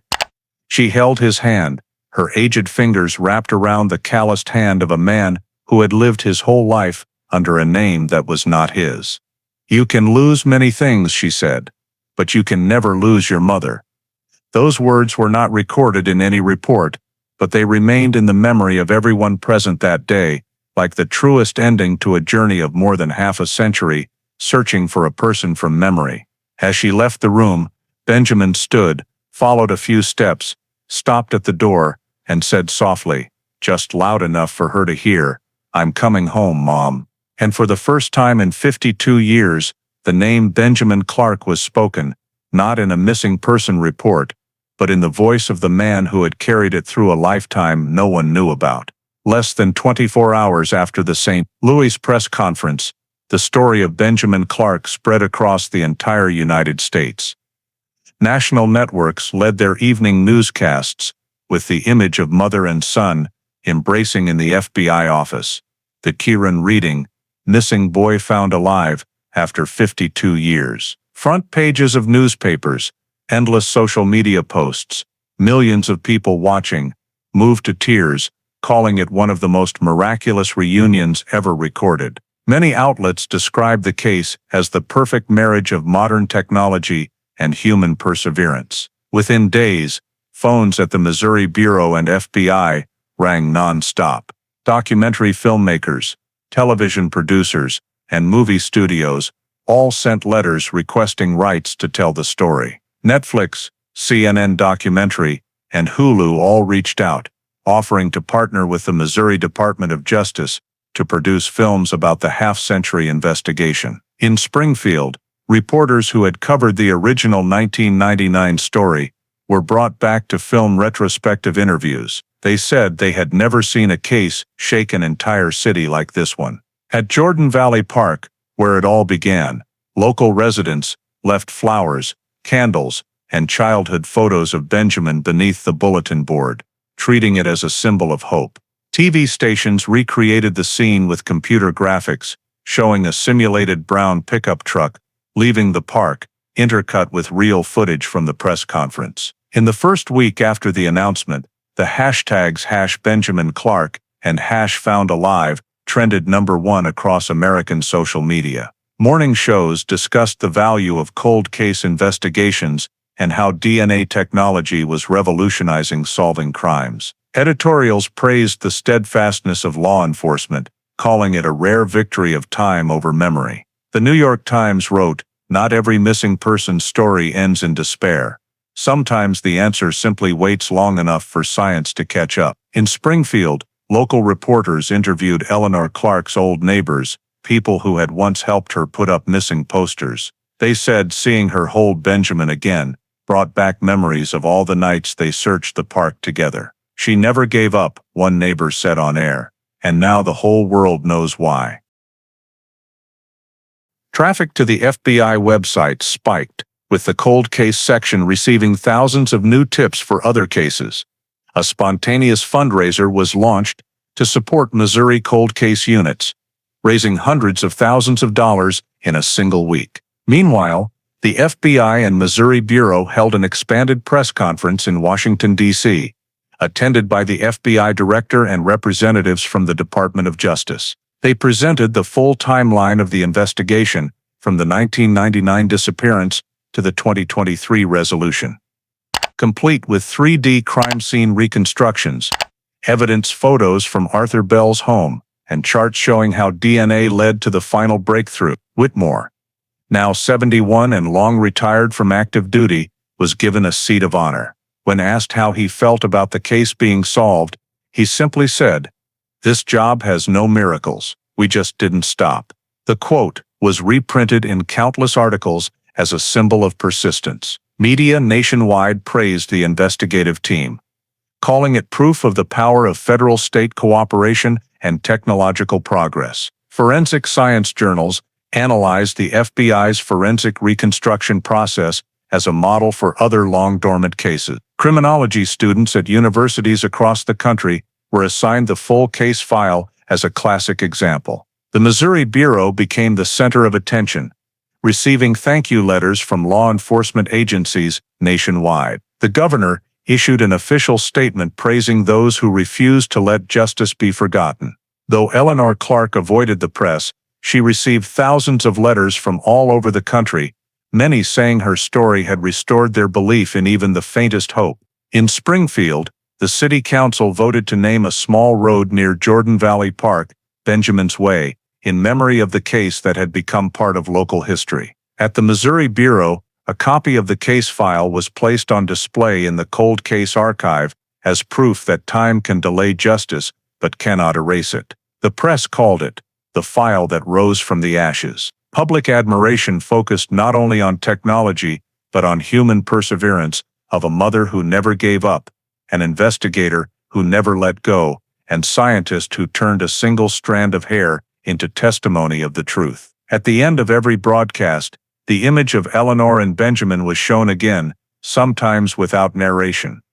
Just their eyes on the day they met again, an expression that told the entire story America had waited over half a century to see end this way. After the case became national news and a media phenomenon, Benjamin Clark, the man who had lived more than 5 decades as David Bell, entered what experts call the post-reunion phase, where the psychological effects began to surface clearly. At the recommendation of the FBI and the Missouri Department of Health, he was enrolled in a specialized post-trauma therapy program for victims of long-term abduction or captivity. At first, Benjamin was cooperative but guarded, spoke very little, and was almost unable to recall details of his childhood. In the earliest sessions, he described feeling like I've lived 2 parallel lives, one belonging to a boy named Benjamin he only knew from photographs, and one belonging to David Bell, the person he had believed was real for over 50 years. Psychologists diagnosed him with post-traumatic stress disorder,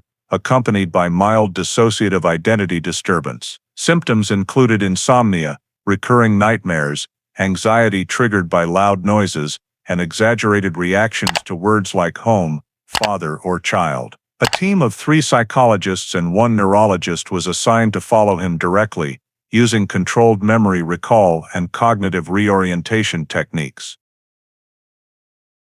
They discovered he still retained vague memories of his early years in the Ozark basement.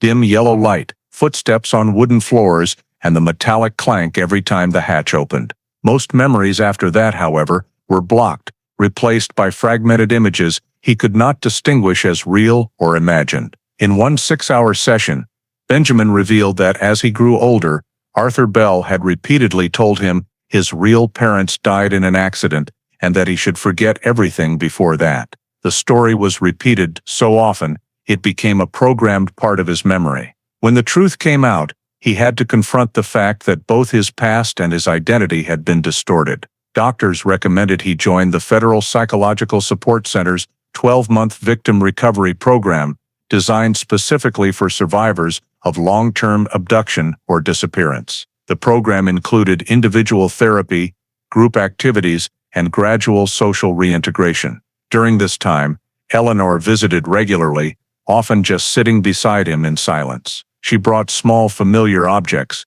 an old baseball glove, family photos, and the music box he used to love. Those items helped him slowly reconnect fragments of memory. Under guided recall therapy, he began remembering pieces: a rainy afternoon, the umpire's shout, the ball rolling out of the field, then darkness. Those memories terrified him, but they also helped him accept that Benjamin Clark and David Bell were the same person. Psychologists assessed his progress as positive but warned that full recovery was impossible. The goal was to help him live in harmony with his memories rather than erase them. After 6 months, Benjamin became more open. He joined group talks with others who had similar experiences, learned to describe his emotions, and practiced introducing himself with his real name. At first he hesitated when saying, "I am Benjamin," but with time his voice grew steadier. In a short recorded interview, used for psychology training purposes, Benjamin said, "I don't remember everything, but I know I don't have to hide behind the other name anymore." The brief statement was noted in his treatment file as a major milestone. Eleanor also received separate psychological support. After decades of living with loss, finding her son brought both joy and fear. Therapists guided her on how to communicate without triggering trauma, avoiding pressure to remember or talk about the past. The two gradually formed simple routines: walking around the grounds, watching minor league baseball games, sitting together in silence. That quiet became their way of healing. No words required. By the end of the first year, medical reports showed clear improvement. Frequency of insomnia decreased.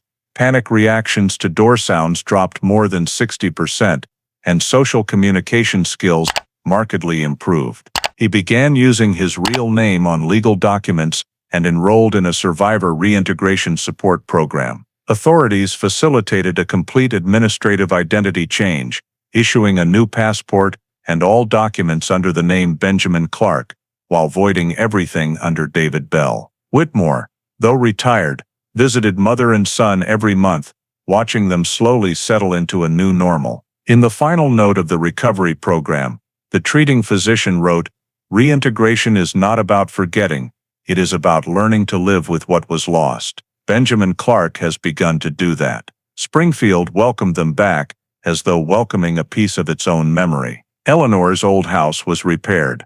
New trees planted in the backyard. Every afternoon, people would see two figures, one elderly, one middle-aged, sitting on the porch steps, looking west toward the sunset over Jordan Valley Park. The place where it all began and where, now, everything had come full circle as a symbol of return. As Benjamin's recovery program entered its stabilization phase, the FBI and the Missouri Bureau continued to expand forensic analysis on the evidence recovered from Arthur Bell's house in the Ozark region. In addition to the DNA samples that had already confirmed Benjamin's presence, the lab was holding dozens of other biological items: hair, fibers, dried blood stains, and tiny fingernail fragments lodged in the cracks of the wooden floor. All were sent to the National DNA Analysis Center for comparison against the database of missing persons from the same time period.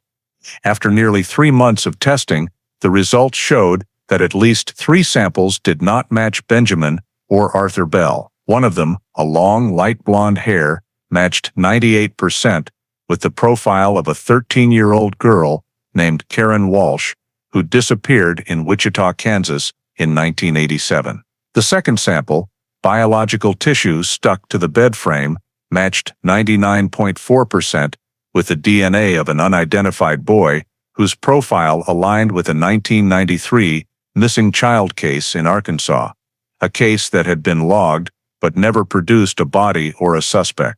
This match opened the entire investigation to an unprecedented depth. The FBI immediately formed a dedicated task force called Operation Silent Field, working with field offices in Kansas and Arkansas to verify connections between disappearances years apart that all left traces in the same Missouri basement. Investigators re-examined Arthur Bell's movements over the 2 decades before his death. Traffic records, work contracts, and tax filings showed he had worked short-term jobs in Kansas in the late 1980s and in Little Rock, Arkansas in the 1993, exactly matching the timelines of the 2 earlier cases. Old witnesses were re-interviewed.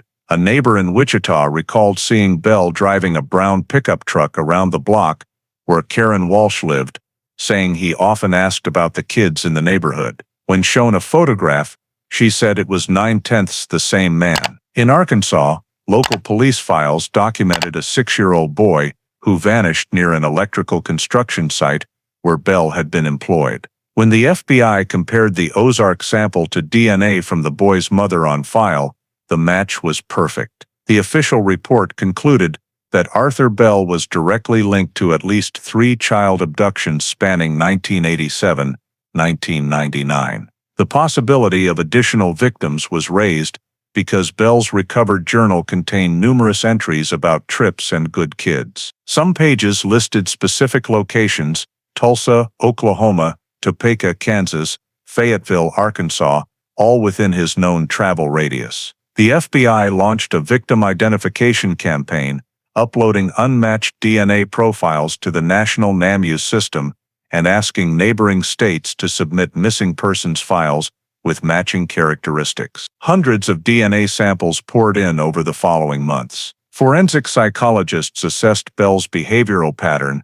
He operated alone, targeted rural areas, used his electrical contractor job for unrestricted travel, and chose victims near state lines, where jurisdictional boundaries often slowed interagency coordination. The Ozark basement was determined to be his central holding site, where he kept victims for extended periods before moving or disposing of evidence. Traces of diluted blood on the walls, patched lime on corners of the floor, and numerous small scratches on the doorframe were analyzed and revealed at least 3 distinct DNA profiles: Benjamin, the 2 identified victims, and 1 still unidentified source. The FBI's consolidated report concluded that Arthur Bell was a serial abductor who operated across multiple Midwestern states for more than 30 years. Although there was no direct evidence of murder, the traces at the scene and the timeline of the victims' disappearances suggested he may have committed additional undetected crimes. The revelation shocked the nation once again. Television networks ran non-stop special reports describing Arthur Bell as the ghost of the Ozarks, a man who lived quietly behind the mask of a mild-mannered laborer while being the common thread in a string of unsolved disappearances. The Missouri Bureau, in coordination with the FBI, created a dedicated database for potentially related cases, storing DNA, photographs of evidence, and all documents seized from the house. Special investigative teams conducted multiple additional searches of the Ozark forest, but located no bodies. The final federal file entry read, "Arthur Bell identified as the primary suspect in 3 interstate child abductions. DNA evidence, behavioral patterns, and personal journals confirm he was a lone serial offender. Case classified closed.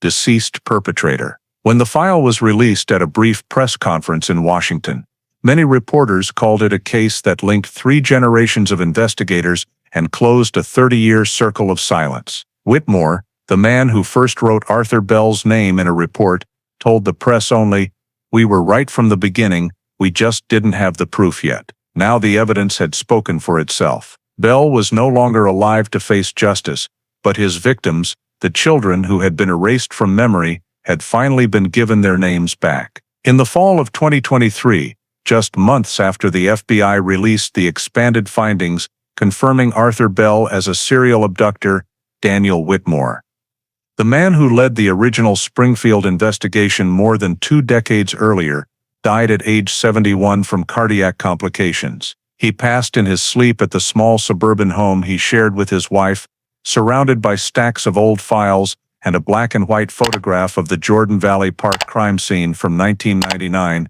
still hanging on the wall opposite his desk. News of his death appeared briefly on local broadcasts, but for those in Missouri's criminal investigation community, it was a quiet earthquake. He was the one who started the Benjamin Clark case, pursued it through most of his career, and the first to write in his notebook the words, "Arthur Bell, person of interest for surveillance." Now that everything had been proven, he was no longer here to hear the final confirmation. A week later, the Missouri Bureau held an official memorial service at its Jefferson City headquarters, attended by FBI representatives, the state attorney general's office, and former colleagues. The auditorium was softly lit. On the stage stood a portrait of Whitmore in a long coat, holding an old case folder, his face stern yet kind. The bureau director delivered the eulogy. "Whitmore is proof that persistence can drag justice across time. He was not just an investigator. He was the keeper of faith when everything seemed lost." Below the stage, many who had worked with him stood in silence. Some wiped away tears. Rachel Moore, the young journalist who reopened the case through her 2019 podcast, was present and gave a short speech, saying none of her episodes would exist without Whitmore's handwritten notes. On the large screen, archival footage played Whitmore at the 1999 scene, bent over tire tracks, Whitmore at the 2023 press conference, silver-haired, voice steady. At the end of the ceremony, Missouri's Attorney General presented the Justice Service Medal First Class, the highest civilian investigator honor, to Whitmore's family. Mrs. Whitmore accepted on their behalf and said only, "He believed justice never dies. It just waits for someone patient enough to find it again." Afterward, a small exhibit room in the Bureau's archives was named the Whitmore Archive, housing his original documents, handwritten notes, and crime scene maps. On the wall was a quote from his investigation log: "No case is ever cold. Only faith is forgotten." New investigators are now required to study the Benjamin Clark file as part of the cold case training curriculum, examining how Whitmore built timelines, handled leads, and maintained momentum despite years of deadlock. His decades of experience were incorporated into the state's criminal investigation training syllabus as a classic example of persistence-driven methodology. In an internal FBI bulletin, the St. Louis regional director wrote, "Without Whitmore, there would be no Clark case. He didn't solve it alone, but he kept it alive long enough for the next generation to finish it." In Springfield, Jordan Valley Park erected a small memorial stone near the main entrance inscribed, "In memory of Daniel Whitmore, who never stopped searching for the truth." Every June, when residents hold the annual remembrance for Benjamin Clark's disappearance, they also leave flowers around that stone, a symbol of a man who spent half his life on what once seemed a hopeless case. Whitmore's legacy is not only in a closed file, but in the belief it spread that justice, no matter how late, is still the final destination of every investigation. The Missouri Bureau added his name to the permanent honor roll with the simple engraving, "Daniel Whitmore, persistence, integrity, never give up." In the Bureau hallway, lined with portraits of those who served the profession, his photograph hangs in the center, eyes looking straight ahead, reminding everyone of a man who spent his life believing the truth never dies. It only sleeps until someone stubborn enough wakes it. After Daniel Whitmore's memorial, when most believed the Benjamin Clark case was fully closed, the Missouri Bureau and FBI launched a comprehensive internal review, not to find more perpetrators, but to answer questions left open for 2 decades. Why, in 1999, when every sign pointed to Arthur Bell, were police not allowed to search his house? The review report explained that at the time, search warrant standards in missing child cases lacked a unified legal framework. Law enforcement agencies had to meet the direct evidence threshold, and witness statements plus investigator instinct were not enough to persuade a judge. Whitmore had submitted 2 warrant requests.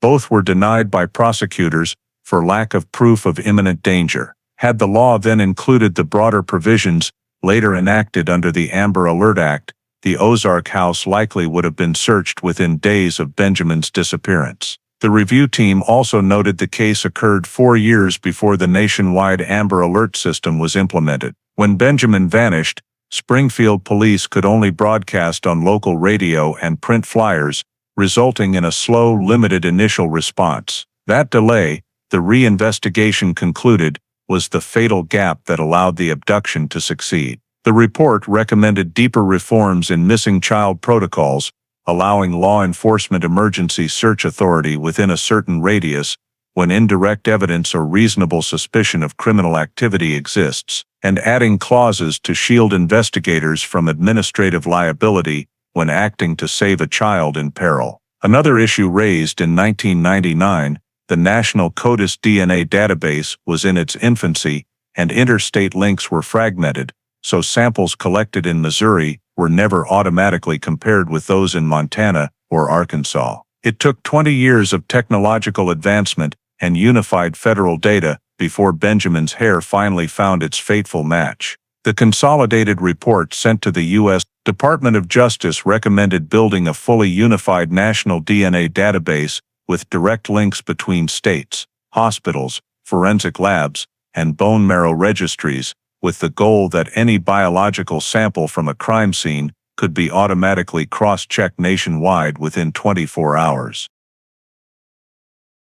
The proposal quickly gained support in Congress and among advocacy groups, seen as the legal legacy of the Clark case. Beyond technical recommendations, the review addressed the human factor. Over-reliance on bureaucratic procedure had slowed the initial response. One passage read, "Whitmore and his team had the right instinct, but the system at the time did not allow instinct to become action." Modern investigators now view the case as a lesson in the boundary between process and judgment. At a criminal justice reform symposium in Washington, the FBI director stated, "If the system back then had been more flexible, Arthur Bell might not have claimed 2 more victims, but it is precisely from that mistake that we now have reason to change." In October 2023, the Missouri Bureau submitted a formal proposal to Congress for legislation titled the Whitmore Amendment, amending missing child investigation procedures to permit Amber Alert-level emergency measures upon reasonable suspicion and mandating every state to update and share DNA data quarterly nationwide. The proposals have not yet passed, but they are regarded as the first step toward a unified future response system. When the report concluded, the final line read, "The Benjamin Clark case is closed, but questions about the system remain open. We cannot change the past, but we can ensure the delay that cost 20 years of justice never happens again." 1 year after the Benjamin Clark case was officially closed, Springfield had returned to its familiar quiet rhythm. The little house at the end of Willow Street, where Eleanor Clark had lived for half a century, now had 2 residents again.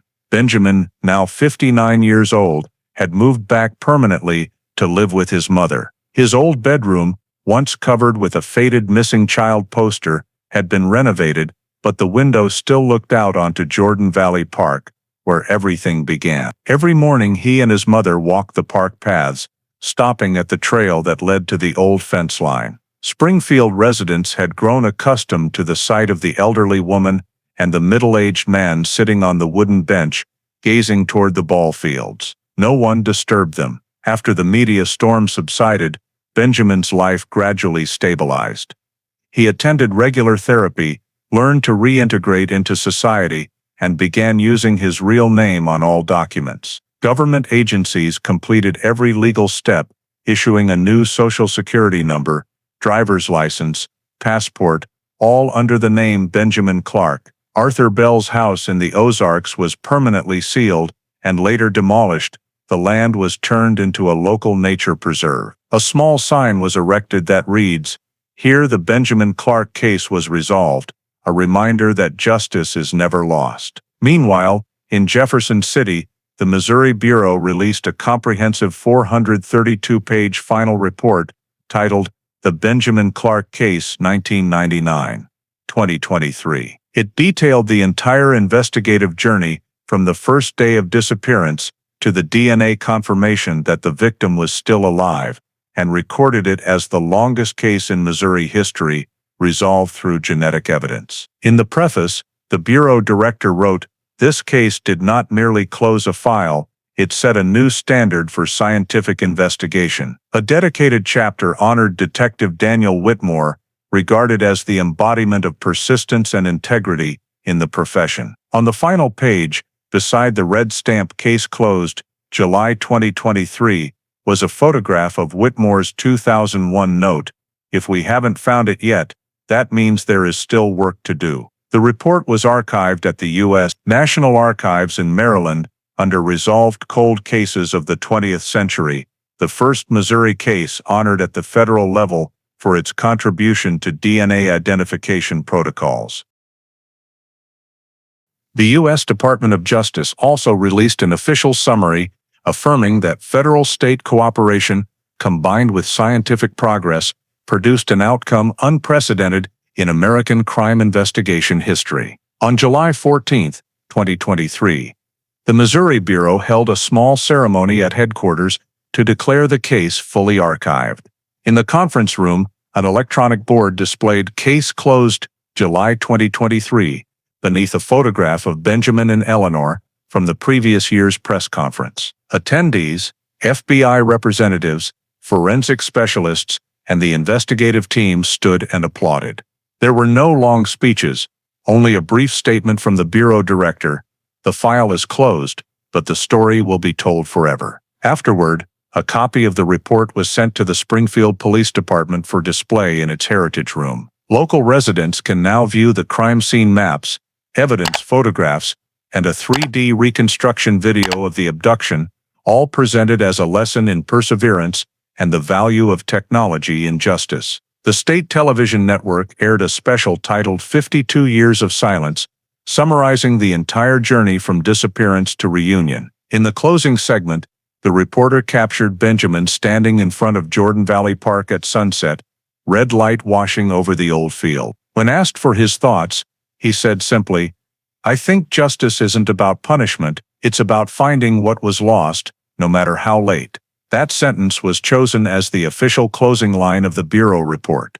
In Springfield that summer was especially peaceful. People still saw Eleanor and Benjamin walking the newly named Whitmore Lane, the road that runs straight from downtown to the park. She spoke little, he was quiet. But in their silence was a completeness they had not felt for more than half a century. In August of the same year, the original case file was sealed with the National Archives stamp. Case number 99-178, Benjamin Clark abduction, received its final status. Case closed, July 2023. No further notes, no open sections. All that remained was a completed file, a justice delivered, and two people still sitting together every afternoon, quietly looking toward the park where time had once stopped, and then started again, the moment they found each other. The story of the Benjamin Clark case is not merely a tragedy closed after 52 years, but a profound mirror reflecting modern American society, a place where justice is sometimes delayed, yet never truly lost. In today's America, amid unprecedented advances in technology and media, the greatest lesson from this case is the value of perseverance, faith in the justice system, and the power of a community united in the pursuit of truth. If Daniel Whitmore, the steadfast investigator who dedicated half his life, represents unshakable belief, then Eleanor Clark stands for the thousands of American families still waiting for news of their missing children. She lived in silence, but never gave up. It was her enduring resilience, combined with the case's revival through the podcast, The Boy in the Ballpark, that reveals a society in which citizens, journalists, and law enforcement can work together to create change. In an era where public attention is easily swept away by speed and superficiality, the Benjamin Clark case reminds us that true justice does not come from sensational headlines, but from the persistent pursuit of truth, even if it takes a lifetime. It also shows that scientific progress, such as DNA technology and federal databases, only has meaning when used to serve people. In today's United States, the lesson to take from this story is to trust the process, trust the value of evidence, and believe that every individual, whether an investigator, a journalist, or an ordinary citizen, can become part of the journey to bring justice back to what was lost. If you believe justice can still be found, even after half a century, please hit subscribe so we can continue exploring cases that seemed forever forgotten. Thank you for following the story of Benjamin Clark. See you in the next video, where the truth always waits to be told further.